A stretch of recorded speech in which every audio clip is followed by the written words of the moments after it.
Welcome to the ArmaniTalks YouTube channel. I'm your host, ArmaniTalks. In this channel, I'm covering communication skills for you to level up your way with words and become much more articulate. In today's episode, we are going to talk about how to deal with nuisances.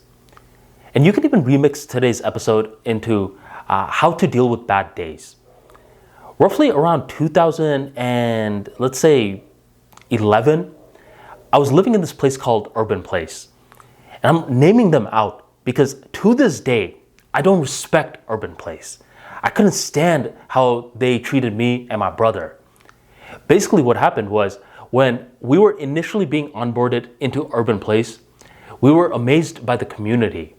There were such great apartments, and the person who introduced us the first day to our apartment was this very sweet looking lady. I would say she was in her mid-30s, and she had this huge creepy smile. I was like, why are you so happy for? Whatever. All right, lady. Well, thank you for bringing us to our apartment. We're hoping to have a fruitful relationship this entire year. In the beginning, everything was going well. But roughly around week 3, something weird began happening. I woke up itchy one day. I was feeling very itchy. I asked my brother, hey, are you itchy too? He said, yeah, me too. So we took off our covers on the bed and we saw a bunch of bed bugs. What the heck? What are these? So we called that creepy lady and we're like, hey lady, there's a bunch of bed bugs at our place. What are you going to do? She's like, didn't you get the mail? I was like, what mail? She's like, go check out your mail.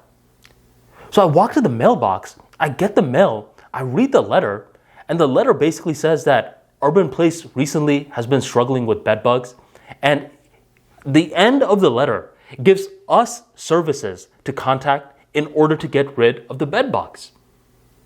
That's when I thought something was weird. I was like, wait a minute, why are we taking care of this? Why don't you take care of this, lady? But she wouldn't. She wanted us to take care of the bed bugs. Initially, we weren't going to do anything, but the problem just got worse. So eventually we called one of the services and they were pretty expensive. I mean, one of the guys said that it cost $300 just for one spray. I was like, okay, if it costs that much, it costs that much. But $300 to college students is equivalent to $1,200. So we had to save up for this money. And by the time we finally got the money, I recall the night before, we were feeling so good because for the past couple of weeks, we were sleeping in hell. We were being bit all over our bodies. We couldn't sleep. We couldn't concentrate the next morning. We were falling asleep in our lectures. So the night before that serviceman was going to come to our place and spray the entire apartment down, we felt amazing. The next day arrives. The serviceman comes, he empathizes with our situation, he has us flip all of our furnitures, he sprays the entire place, and he says something a little strange. He says, nice doing business with you, looking forward to doing more business with you. I understood the first sentence, but not the second sentence. After he left, for the next 1.5 weeks, everything was going well. But after that, once again, we woke up and we were feeling itchy.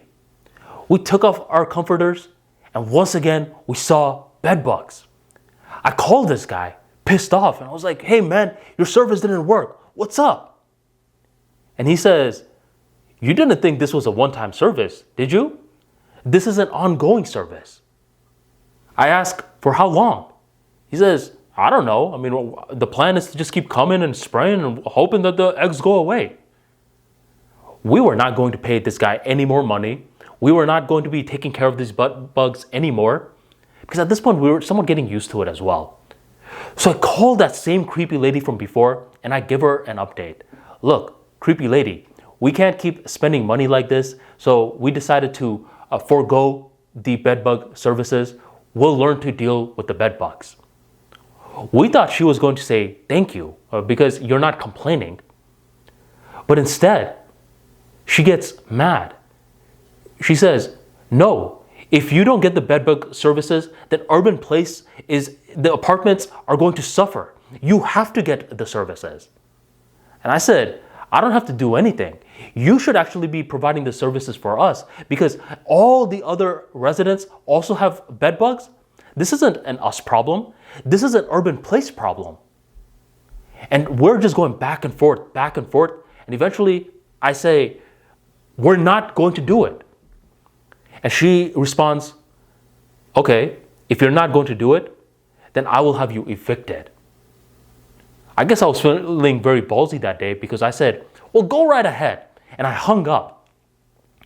Soon as she said that she was going to evict us, suddenly the bedbugs problems were a thing of the distant past.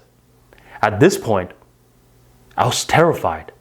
I told my brother about what she just said, and he was terrified. And for the next couple of days, we did not think about the bedbug issue at all. All that we thought about was the looming problem ahead of us getting evicted. I mean, we both couldn't leave the apartment at the same time because we said, if we both leave, what if we come back and our doors are locked? So it could just be one person at a time. We had to alter our entire life just for this one big problem of the eviction. She was threatening us though. She never evicted us. But I still learned a lesson. I learned about the symbols behind that story, which is the following. The bedbugs represent the nuisances of our life, aka the waiting in traffic, aka the annoying habits from our partner, aka getting spam calls, these little nuisances. And these little nuisances are very loud whenever we are not having an eviction notice being thrown at us. The eviction notice is what I call the big problem. This big problem is something that consumes us when we are introduced with it. Let's say you do have a bunch of these nuisances in your day-to-day life, but one day someone that you really care for had a heart attack. This is now the big problem, and all these little nuisances take a back burner. Now you may be thinking, wait a minute, I thought the purpose of today's video was for you to talk about how to resolve nuisances. But here you are talking about getting a bigger problem that makes the nuisances mute. That's correct. Because here's the thing. Our mind can only focus on so many things at a time. So it could either focus on the big problem or a lot of the little nuisances. Now here's the remix to this episode. You don't just need a big problem that sucks, that deflates you, like getting evicted. You could have a big problem that inflates you, that makes you come alive. That's actually what the purpose of Level Up Mentality is about. It's about choosing this big problem that your mind can become glued to, that you can resolve, which amplifies you. As you resolve this big problem, if you can solve it, it will give you riches. This big problem will make a lot of the nuisances seem quieter. It's not going to be fully mute, but it's going to be quieter the more that you focus on this big problem. So if you're someone right now that keeps whining about all the little nuisances of your life, the bed bugs, you're having a bad day, the bad days are turning into bad weeks, then you need some sort of big problem. And if you don't willingly find a big problem, what's going to happen is that a big problem will be introduced to you and you're going to be so rattled that you don't know how to react. You may get evicted. So get a head start, my friend. Find your big problem. If you solve this problem, you will get riches. And if you don't solve this problem, it's still better than having no problem at all because now you got so many different bed bugs. Find that big problem. And if you want more insights into mindset, be sure to check out my book, Level Up Mentality, a guide to re-engineer your mindset for confidence. I'll drop all the links in the description box, the pinned comment, or you can go on ArmaniTalks.com and grab a copy today. Thank you very much for joining the ArmaniTalks YouTube channel, and I'll catch you next time.